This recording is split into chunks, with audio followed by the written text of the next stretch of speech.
Salut tout le monde, c'est Pegajinka. Aujourd'hui on se retrouve pour la review du tome 2 de Beyblade Burst par Hiro Morita, toujours édité chez Kazé, sorti il me semble le 13 décembre, non le 13 novembre 2017. J'espère que vous allez bien. Alors ouais, j'ai un peu de retard par rapport à cette review, par rapport à la sortie du tome. Mon excuse, c'est tout simplement que j'ai pas eu vraiment le temps, voilà, avec les études et tout le reste. Mais chose première chose due, voilà la review de ce tome 2 qui, je vous l'annonce, est plutôt hypant. Donc voilà, c'est la deuxième fois que je tourne cette vidéo, donc je suis un peu dégoûté. En plus, il y avait un truc que je voulais vous montrer, mais bon, vous verrez. Donc voilà, toujours est-il que, chose première chose due, on va parler du tome 2 de Beyblade Burst. Donc je vais vous faire le petit résumé qu'il y a au dos. Grâce aux nouvelles techniques de sa toupie Valtryek, Valt se retrouve en finale du tournoi des districts. Il espère y affronter son ami Shu, un blader redoutable. Mais ce dernier se blesse à la main lors d'un match. Valt et Shu parviendront-ils à disputer la finale l'un contre l'autre? Twist de malade!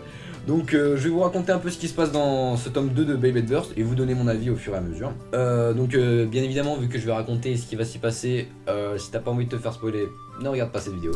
Voilà, je vais commencer par vous raconter un peu tout ce qui se passe dans ce tome, parce que là c'est un résumé vachement résumé, hein, voilà, c'est très construit ce que je dis.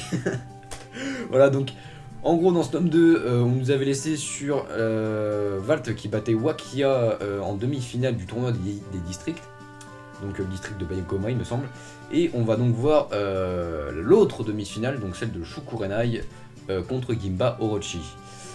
Shu va donc vaincre Gimba Orochi au premier round avec un KO explosif et rejoindre Valt en finale. Après ça va s'en suivre un combat en 3 points où justement va y avoir de nouvelles techniques qui vont être révélées, des réflexions concernant le jeu, etc. Valt va perdre à 2 à 3 contre Shu. Après cela, on va faire la découverte de Alexander Shakadera, il me semble, donc Xander de son nom de blader, qui est le blader de Excalibur et l'un des 4 empereurs tourbillonnants, donc ou 4 prodiges en VF ou Spin Emperor en VO. Donc on nous dit que justement Shu Kurenai fait aussi partie de ces empereurs tourbillonnants et que il y a 4 justement empereurs qui sont en gros les 4 meilleurs bladers du pays. On découvre que ensuite on voit que Shakuenji Kaiser, que Alexander Shakadera va vouloir affronter le Bay Club du collège de Valt, parce que oui, Valt a créé avant cela un Bay Club provisoire, étant donné qu'il faut 5 membres pour créer un Bay Club et qu'ils ne sont que 4. Du coup, va s'en suivre un combat contre contre Xander, faut que je m'y habitue, contre Xander et Valt, où Valt va perdre, mais va également perdre sa toupie Valtryek, puisque Excalibur, qui est une toupie tellement puissante niveau attaque, va justement détruire Valtryek et mener donc Valt à recréer une nouvelle toupie. Il va donc donner justement le prototype entre guillemets de Valtryek V2 à un scientifique nommé Muraki, qui va donc lui réparer sa toupie, ainsi qu'en créer une nouvelle qui est Valtryek V2 Boost variable, donc qui est justement la pré-évolution de Valtryek Wing Axel.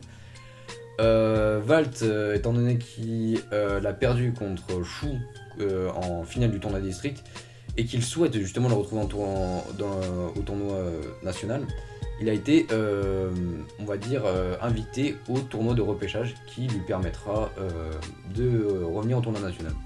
Il va passer tout ce tournoi avec Valtryek, mais en la maîtrisant mal, et va finir justement au dernier round,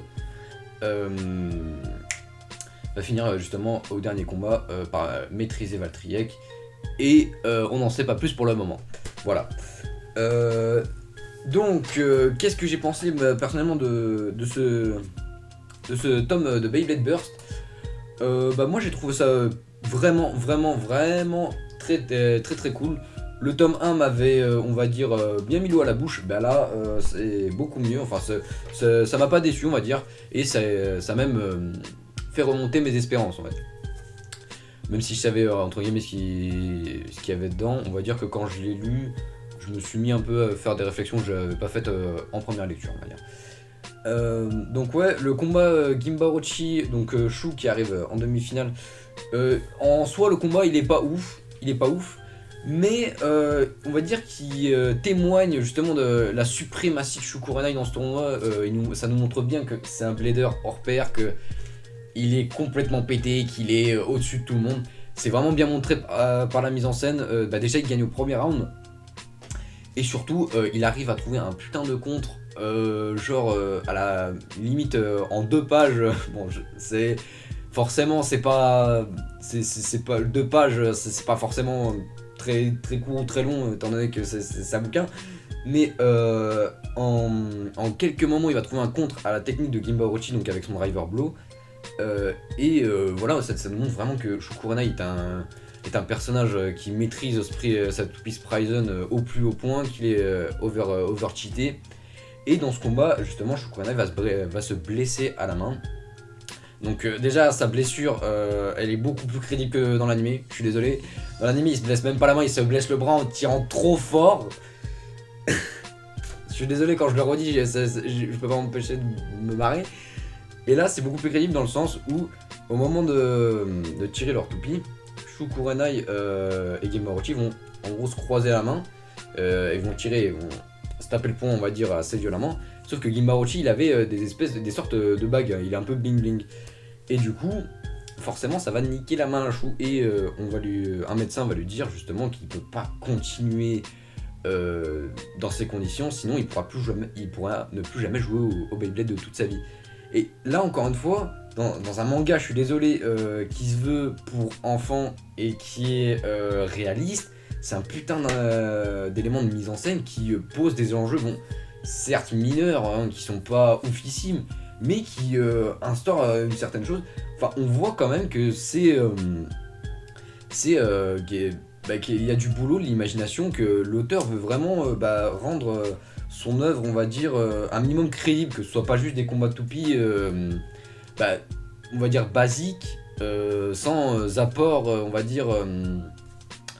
sans apport de réflexion entre guillemets derrière au niveau technique, que ce soit au niveau des bladers, etc.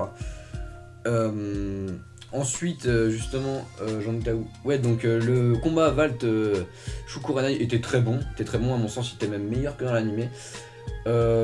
C'était vraiment très sympa. Le final upper shoot de Shu qui a tout contré était vraiment cool. Il s'est terminé en plus sur un twist,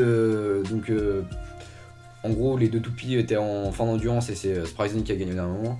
Et à la première lecture, on a l'impression que c'est en même temps, qu'elle s'arrête en même temps, mais en relisant le truc, en revoyant les cases de découpage, et on peut voir que voilà, Valtryek avait déjà touché le stadium au moment où Sprison était en train de tomber. Donc voilà, c'est très subtil. C'est vraiment sympathique, pareil c'est des trucs vraiment tout con, mais ça change vraiment la donne, ça fait vraiment une valeur ajoutée, une plus-value à ce nouveau manga Beyblade. Donc voilà, personnellement je suis très satisfait.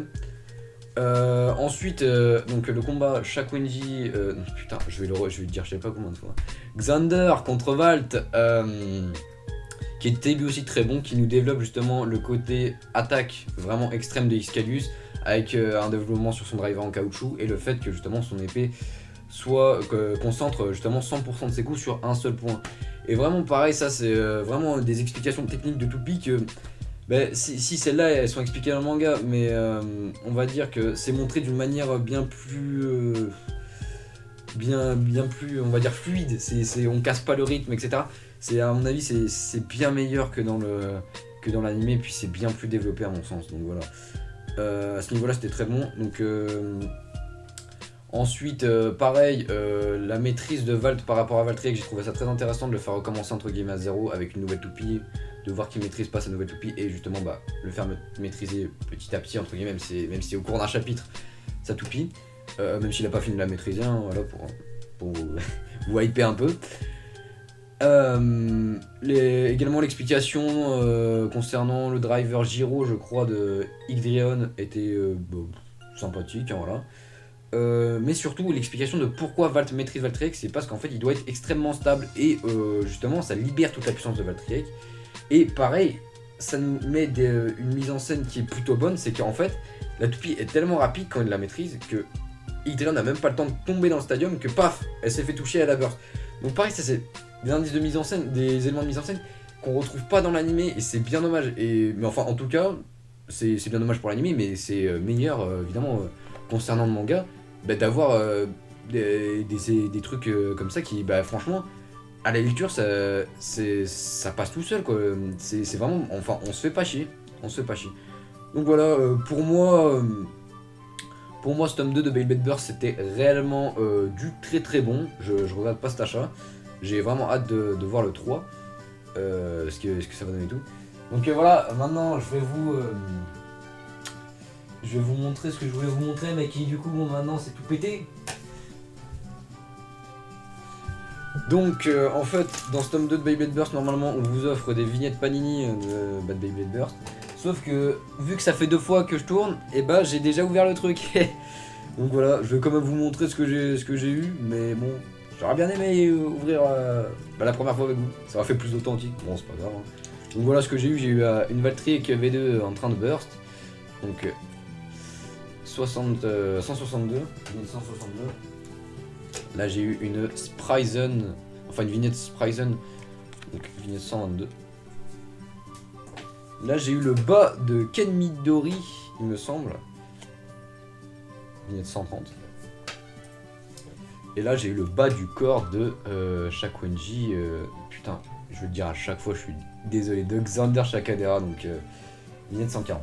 Et donc la dernière, on voit Rantaro, une vignette où on voit Rantaro Kiyama en train de shoot, la vignette 10. Voilà.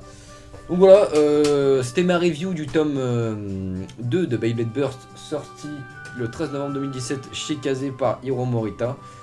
En espérant que ma review vous ait plu. N'hésitez pas à donner votre avis concernant ce tome en commentaire. Et puis j'espère vous retrouver sur Beyblade Espace. Allez, à plus les gens.